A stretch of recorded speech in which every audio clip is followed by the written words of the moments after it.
Bueno, mis hermanos, la verdad es que estamos tratando de alguna manera de alcanzarle con palabra del Señor, de tratar de llegar a usted, de alguna forma para que conozca, comprenda un poco acerca de la palabra del Señor. En circunstancias como estas, en momentos como estos, cuando la situación se hace tan compleja, tan difícil, quisiéramos transmitir de alguna manera un poco de la confesión de fe de nuestra iglesia, la confesión de fe a la que se ha unido nuestra comunidad. Es una confesión escrita en 1561 y esas coincidencias, casualidades o propósitos del Señor, la confesión de fe belga, escrita por Guido de Bresse, al igual que una situación como ahora, en momentos de conflicto, en momentos de dificultad, en momentos de premura, en momentos de sufrimiento. La verdad es que la iglesia en los Países Bajos se ve afectada por alguna política del rey Felipe II, y es entonces cuando los hermanos deciden hacer una declaración que los identifique, una declaración que le haga saber al rey y al resto del mundo en qué ellos creen. Han sido acusados de insubordinados, han sido acusados de no someterse a las leyes, han sido acusados de no respetar el gobierno de turno, y eso es lo que da lugar a que los hermanos hagan esta declaración de fe llamada confesión belga. Al enviarle la carta a Felipe II, junto con esta confesión, se agregan las siguientes palabras y me gustaría leérselas. Dice que ellos respetan el gobierno de turno, respetan al rey, pero nunca van a callar lo que para ellos es una gran verdad, una verdad bíblica. Y entonces dice que están dispuestas sus espaldas, ¿cierto?, a ser golpeadas. Están dispuestas sus lenguas a la espada, sus bocas a la mordaza y sus cuerpos al fuego, en vez de negar la verdad expresada en esta confesión. Hermanos amados, en tiempos como estos, en momentos difíciles, en momentos complejos como los que estamos viviendo, se hace necesario, se hace oportuno, se hace pertinente que nosotros podamos poner nuestros pies sobre lo sólido, sobre el fundamento, sobre la palabra de Dios. En momentos como estos aparecen muchas voces, aparece mucha gente, líderes, gurúes, pseudo espirituales, algunos líderes que creen tener palabras precisas para este momento. La única palabra apropiada en momentos de crisis es la palabra de Dios. Y por eso es que como comunidad Casa de Gracia hemos querido iniciar en tiempos difíciles una sesión en la que usted puede compartir, participar desde su casa, escuchar acerca de esta gran declaración de fe, que también es la declaración de fe a la cual nosotros nos hemos suscrito porque creemos que de alguna manera nos identifica como iglesia. Y entonces lo que me corresponde hoy es el primer artículo de esta declaración de fe. Y el primer artículo de la declaración es Dios. Es importante comenzar hablando acerca de Dios. Y es importante porque Dios no es un ser al cual nosotros podamos investigar. Dios no es un ser al cual nosotros podamos tomar como objeto de estudio. Dios es el ser supremo, como dice esta declaración de fe. Dios es el soberano. Dios es el que tiene todo el poder y todo el control. Y nosotros partimos con este artículo porque lo que necesita una persona, en primer lugar, un creyente, es entender que Dios existe. Por eso es que no hacemos un esfuerzo por tratar de probar la existencia de Dios. No hacemos un esfuerzo por tratar de probar de si Dios está en alguna parte, de si Dios vive o reside en algún lugar. Nosotros no hacemos esa clase de esfuerzo. Nosotros partimos de la base de que Dios existe, de que Dios es y que es soberano, poderoso, y de que Él viene toda buena dádiva para la creación y para el ser humano.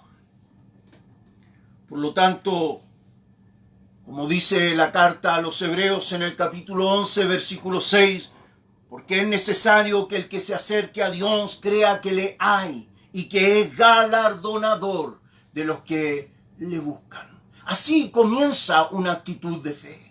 Así comienza la fe de un creyente. No comienza en el cuestionamiento de la existencia de Dios. No comienza en la investigación. No comienza tratando de tomar a este Dios y desmenuzarlo y volverlo un objeto de estudio. Sino comienza con la humildad, con la resignación de que somos criaturas y que Él es el creador y que Él es el soberano. Dios se revela desde su existencia. Dios se revela al hombre desde su realidad. Dios se revela al ser humano desde su dimensión de Dios. Dios no es ese ser del cual el hombre ha tratado de descubrir y ha tratado de explicar, sino que tenemos que entender nosotros los creyentes que Dios se revela a partir de su propia esencia, de su propia naturaleza. Entonces lo que nosotros conocemos de Dios es lo que Él ha querido darnos a conocer. No significa, mi querido hermano, mi querida hermana, no significa que Dios sea del porte de lo que nosotros entendemos. Dios ni siquiera, hermanos, es del porte de lo que la Biblia dice acerca de Él. Dios es mucho más que todo eso. Pero lo que nosotros conocemos acerca de Él, lo que nosotros entendemos acerca de Él, es lo que Él en su soberano poder ha querido revelar de sí mismo. Ahora, cuando decimos que lo que conocemos de Él es lo que Él ha querido revelar de sí mismo, entonces también es importante que pensemos que es lo suficiente para que nosotros seamos salvos. Lo que Dios ha revelado de sí mismo es lo suficiente para que nosotros entendamos lo que Él es y lo que Él quiere de nuestra vida. No debemos ir más allá, tratando de ir más lejos de lo que Él ha querido decirnos. No es necesario. Cuando nos acercamos a Dios y creemos que le hay, también creemos que lo que conocemos de Él es suficiente para nuestra salvación. ¿Dónde está el sabio? ¿Dónde está el disputador de este siglo? Es lo que escribe Pablo en su carta a los Corintios, en el capítulo 1, 20 y 21. ¿Dónde está? Dios, mediante la sabiduría, le agradó salvar al creyente por la locura de la predicación. Lo que conocemos de Dios, lo que hablamos de Dios, lo que predicamos acerca de Dios, es lo que Dios ha querido darnos. Es lo que Dios ha querido revelarnos, es lo que Dios ha querido mostrarnos y es suficiente para nuestra salvación. Los falsos conceptos acerca de Dios. Hay personas, hay grupos, hay sectas, hay religiones que muestran a Dios como un ser tan separado de la creación. Muestran a un Dios distante de lo creado. Muestran a un Dios que está alejado de la realidad. Muestran a un Dios que no tiene relación con lo material, con la creación, con el ser humano, sino que es distante, vive en la distancia. Entonces, para estas personas, que creen que Dios solo es trascendente, un ser lejano, perfecto, divino. Dios se vuelve un ser inalcanzable. Hay tanta gente, mi querido hermano y amigo, amiga, hermana, hay tanta gente que cree que Dios existe, pero es un Dios que no puede escucharlo, es un Dios que no puede atender sus necesidades, es un Dios que no puede comprenderlo porque es un Dios santo, perfecto, que está tan elevado que no puede comprender la finitud humana, la tragedia humana. Hay otros que son un poco más románticos y dicen, no, Dios está en todas las cosas, Dios está en el árbol, Dios está en el mar, Dios está en el aire, Dios está en los animalitos. Eso se llama panteísmo, esa idea de creer que encontramos un poquito de Dios en cada cosa. Mi querido hermano, mi querida hermana, Dios es trascendente, Dios es perfecto, Dios es santo, Dios es un ser divino, pero Dios también es inmanente. La Biblia tiene muchos pasajes en los que nos muestra que Dios no solo es perfecto, santo, justo, bueno, sino que también es un Dios capaz de oír nuestra oración, capaz de entender nuestras debilidades, capaz de comprender nuestra flaqueza, capaz de comprender nuestra finitud. Un Dios que siendo tan perfecto, decide salvarnos tomando nuestra propia forma, nuestra propia figura, haciéndose humano para ser tentado en todo, probado en todo según nuestra semejanza, pero sin pecado, dice la carta a los Hebreos. Dios no solo es santo, perfecto, justo y alto y elevado, Dios también tiene relación con nosotros.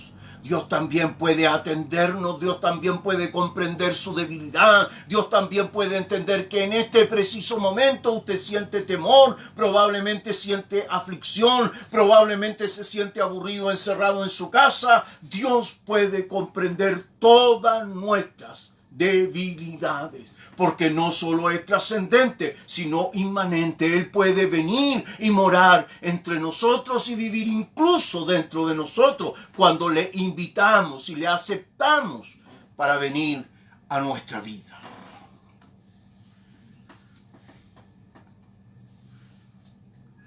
Este es un Dios personal. El Dios que nosotros predicamos como iglesia, el Dios que nosotros predicamos como el Dios que se nos ha revelado y que se nos ha mostrado, es un Dios personal. Es un Dios que quiere salvarnos. Es un Dios que está interesado en su creación. Es un Dios que está interesado en todo lo que ha hecho. Por lo tanto, mi querido hermano, mi querida hermana, no podemos mirar a Dios desde la distancia, no podemos mirar a Dios desde el temor, no podemos mirar a Dios como un gran dictador, sino que debemos mirar a Dios como ese Dios comprensivo, amante, misericordioso. Debemos tener cuidado, sobre todo en estos tiempos cuando la filosofía y especialmente la psicología, algunas escuelas de psicología han mostrado a Dios como una idea abstracta, anticuada y que en algún momento fue una necesidad de la mente del ser humano. Hay ciertas filosofías y ciertas escuelas de psicología e incluso ciertas personas que tratan de estudiar la Biblia que dicen Dios es una idea abstracta, era una necesidad en el ser humano. Y por eso el ser humano se crea en su mente esta figura y la personifica, le da personalidad, le da características. Dios no es una idea abstracta. Dios no es una ilusión. Dios no es una necesidad creada en la mente de la fatalidad o de la tragedia humana. Dios está por encima de eso. Dios es ese ser que quiere solucionar, satisfacer la tragedia y la necesidad del ser humano.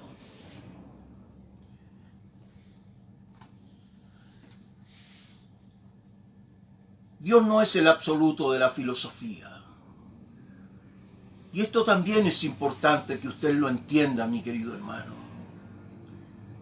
Dios, si bien es cierto, no tiene necesidad, y tenemos que decirlo. El Dios que se nos ha revelado como un Dios que está satisfecho de todo, completo en sí mismo, no tiene necesidad alguna. Y déjeme decirle, no tiene necesidad ni siquiera de que nosotros lo adoremos.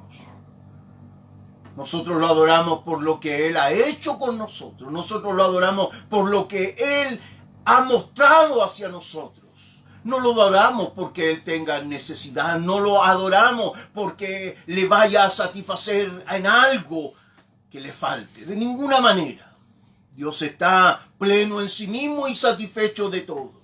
Pero no es el absoluto filosófico. No es este Dios que se ha soltado, que está desligado de su creación. Muy por el contrario, Dios forma parte y quiere y está interesado en formar parte de nuestra realidad humana. Está tan interesado en formar parte de nuestra realidad que desde siempre ha tejido un plan que queda manifestado en su gran amor, dando a su Hijo, Jesucristo, para que diera su vida en rescate por la humanidad y la creación completa. Amado hermano en el Señor, mis queridos amigos, mis queridas hermanas y hermanos, todos aquellos que se han tomado un tiempo hoy para escuchar un poquito acerca de esta confesión de fe y acerca de las doctrinas que aparecen en la Biblia. Dios está interesado en bendecir su vida. Dios está interesado en compartir su realidad con usted. Y si este Dios, siendo santo, justo, perfecto, bueno, poderoso, soberano, está interesado en compartir su vida, entonces le invito a que nos unamos un tiempo en oración, en una búsqueda, en una adoración, para relacionarnos con este Dios. Si no lo puede hacer ahora, lo puede hacer durante la noche, lo puede hacer cuando se sienta más tranquilo, más tranquila. Tenga un tiempo para hablar con Dios. Dios es una realidad que quiere compartirla con usted, quiere compartirla también con su realidad. Les invito. Comunidad Casa de Gracia estará preocupada, interesada en seguir con estos estudios cada miércoles desde las 8 de la noche en adelante con esta preciosa declaración de fe. Les invito a seguirnos, les invito a seguir escuchando para que usted pueda conocer, aprender de las doctrinas de la palabra de Dios. Antes de despedirme, quisiera pedirles que tengamos un momento de oración. A quienes están allí al otro lado de esta pantalla, quienes están viendo, quienes están escuchando, tengamos una palabra de oración por nuestro país, por esta realidad dolorosa que nos ha tocado vivir. Acompáñeme un momento. Amado Señor, estamos viviendo un momento tan difícil, Señor. Estamos viviendo un momento tan amargo. Nos preocupa, Señor. Es trágico, Señor, lo que nos ha tocado vivir. Y probablemente, Señor, vengan días mucho más difíciles. Te ruego que nos auxilies. Te ruego, Señor, que nos sostengas. Te ruego, Señor, que tú puedas animarnos. Te ruego, Señor, que tú estés presente. Te ruego, Señor, que tu mano poderosa, así como lo hemos dicho en este estudio, Tú siendo un Dios tan grande y poderoso, también eres un Dios cercano, eres un Dios amante, eres un Dios que nos acoge, eres un Dios que entiende nuestra realidad, que comprende nuestros temores. Eres un Dios que puede extender su mano de protección. Señor, ten misericordia. No solo oramos por nosotros, no solo oramos por los que tenemos fe y hemos comprendido un poco acerca de ti. Oramos por todos aquellos, Señor, que aún no te conocen, que no comprenden, que aún no pueden abrir sus ojos, Señor, de la fe, no pueden abrir sus oídos para ver, Señor, y para escuchar acerca de esta revelación tuya. Ten misericordia de nuestro país, Señor. Ten misericordia, Señor, del mundo, de los que están sufriendo hoy, Señor. Te lo pedimos en el nombre precioso de Jesús. Amén. Amén. Mis queridos hermanos, amigos, quienes están escuchando y viendo a esta hora, les mando un abrazo fraterno, cariñoso, y sigo comprometido con usted. Voy a seguir orando por su vida, por su trabajo, por sus quehaceres, por esta realidad que estamos viviendo, y voy a estar preocupado de seguir estudiando la palabra del Señor para compartir con usted. Que Dios le bendiga. Muchas gracias.